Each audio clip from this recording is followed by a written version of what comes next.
हम लोग जो है कल जो है प्राचीन इतिहास पढ़ रहे थे। प्राचीन इतिहास में जो हम लोग जो है ऐतिहासिक स्रोत के बारे में बात कर रहे थे कि ऐतिहासिक स्रोत क्या होता है। ऐतिहासिक स्रोत में हम लोगों ने पुरातात्विक स्रोत के बारे में बात किया था कि पुरातात्विक स्रोत क्या होता है। पुरातात्विक स्रोत के अंतर्गत ही आज हम लोग जो सिक्का के बारे में पढ़ेंगे। सिक्का क्या होता है। सिक्कों का अध्ययन मुद्रा शास्त्र कहलाता है, जिसको न्यूरोमेटिक्स के नाम से इंग्लिश में जाना जाता है। ठीक है। मुद्राओं की बनावट तथा उसमें प्रयुक्त होने वाली धातुओं की मात्रा के ऐतिहासिक घटनाओं पर प्रकाश डालता है। यानी कह रहे हैं कि कहने का मतलब ये है कि जब हम मुद्रा शास्त्र कहते हैं, मुद्राओं का अध्ययन करते हैं, तो उससे हमें जो है उस समय के ऐतिहासिक घटनाओं पर के बारे में पता चलता है। क्योंकि उस समय अधिकांश जो सिक्के थे वो कहीं न कहीं जो है धातुओं के बनाए गए थे। ठीक है। कई बार क्या होता था, कुछ सिक्कों पे कोई मार्क नहीं होता था, कोई मार्क या कोई चिन्ह नहीं होता था, तो उस सिक्के को हम लोग जो है पंचमार्क या आहत सिक्के के नाम से जाने जाते थे। जब भारत में पुरातात्विक विदों ने खुदाई करना आरंभ किया तो बहुत सारे प्रकार के सिक्के मिले, जैसे तांबे, चांदी, सोने, शीशे, कांच के सिक्के मिले। अधिकांश सांचे जो है कुषाण काल में ही मिलते हैं, और यह जो इसका आरंभिक काल जो है लगभग 300 ईसा पूर्व के आसपास। ठीक है। और लेखन और तिथि, यानी कि सिक्के पर जो लेखन और तिथियां की उत्कर्ण की बात करें या उसमें जो भी अंकित किया जा रहा था, वो सर्वप्रथम जो यूनानी शासकों ने ही प्रारंभ किया था।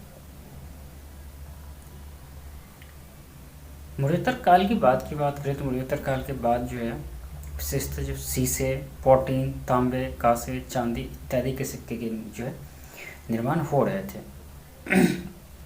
गुप्त शासनकाल में जो है सर्वाधिक जो है सबसे अधिक जो है सोने के सिक्के जारी किए गए थे, जबकि सर्वाधिक शुद्ध सोने के सिक्के जो थे वो कुषाण युग में किया गया था। सातवाहन शासक अपने अधिक सातवाहन सबसे कहे तो सातवाहन वंश में जो है सबसे ज़्यादा जो शीशों के सिक्के जो है जारी किए गए थे। अभिलेख सिक्कों से अत्यधिक महत्वपूर्ण जो है अभिलेख का अध्ययन होता है। अभिलेख का यानी सिक्कों से अत्यधिक महत्वपूर्ण जो है अभिलेख होता है। अभिलेख का अध्ययन जो इपिग्राफी कराता है, जिस तरह से जो है न्यूरोमेटिक्स सिक्कों का अध्ययन कहलाता है, उसी तरह जो है पुरालेखन शास्त्र, जिसको जो है अभिलेख का जब अध्ययन करते हैं तो उसको पुरालेखन शास्त्र कहते हैं, जिसे इपिग्राफी कहते हैं। ठीक है।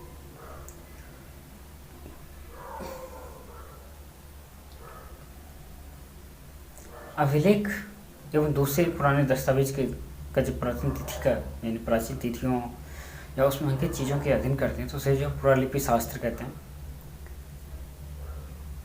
अभिलेख मोहर, प्रस्तर स्तंभ, स्तूप, चट्टान, ताम्रपत्र पर मिलते हैं तथा इसके अतिरिक्त मंदिर की दीवारों, मूर्तियों इत्यादि पे भी जो है हमें जो है अभिलेख मिलते हैं। ठीक है। अब 30वीं सदी के बाद की जो जितने भी अभिलेख हैं उसमें जो है संस्कृत भाषा का प्रयोग हुआ है, लेकिन आरंभिक जो हम बात करें आरंभिक जो लेख मुझे मिलते हैं वो प्राकृतिक भाषा में मिलते हैं। और 4वीं से 5वीं सदी में आते आते जब बहुत ज़्यादा मात्रा में जो है अभिलेख मिलने लगे, जिससे मौर्य साम्राज्य के जो है कई सारे अभिलेख मिले हमें, जैसे उसके साम्राज्य के सीमा का, धर्म, शासन, नीति इत्यादि पे जो है के बारे में पता चलता है उसके जो अभिलेख से। उदयगिरी एग्जाम्पल में, जैसे उदाहरण में जो उदयगिरी का जो हाथी गुम्फा अभिलेख जो कलिंग नरेश जो खरवेल के द्वारा जो निर्माण किया गया था, उसमें उसको उपलब्धि के विषय में जानकारी मिलती है। उसके वजह से शक शासक जो है रुद्रदामन ने अपने जूनागढ़ अभिलेख का उत्कीर्ण करवाया था। जूनागढ़ अभिलेख जो है रुद्रदामन ने करवाया था। इसी तरह जो है अन्य शासकों की जो है कुछ प्रमुख अभिलेख हैं और उनके शासक के नाम है, जिसे हाथी गुम्फा है कलिंग नरेश खरवेल के द्वारा किया गया था।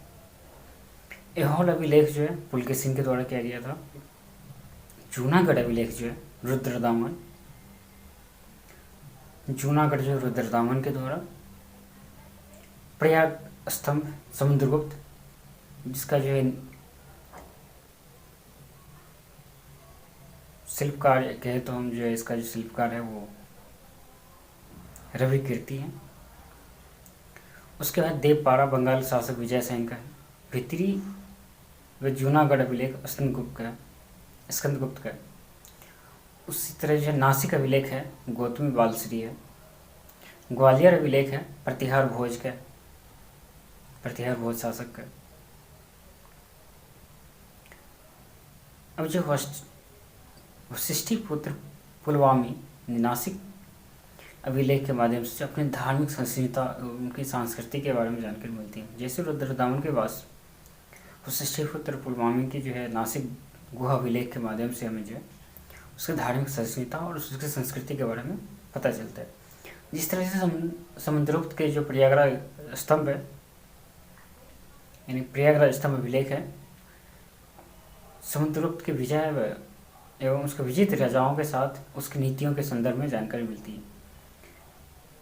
उसी तरह जो मौर्य और मौर्योत्तर और गुप्त काल में अधिकांश जो है कार्पस इनक्रिप्शस इंडिकोरम नामक ग्रंथमाला में संकलित कर प्रकाशित किए गए।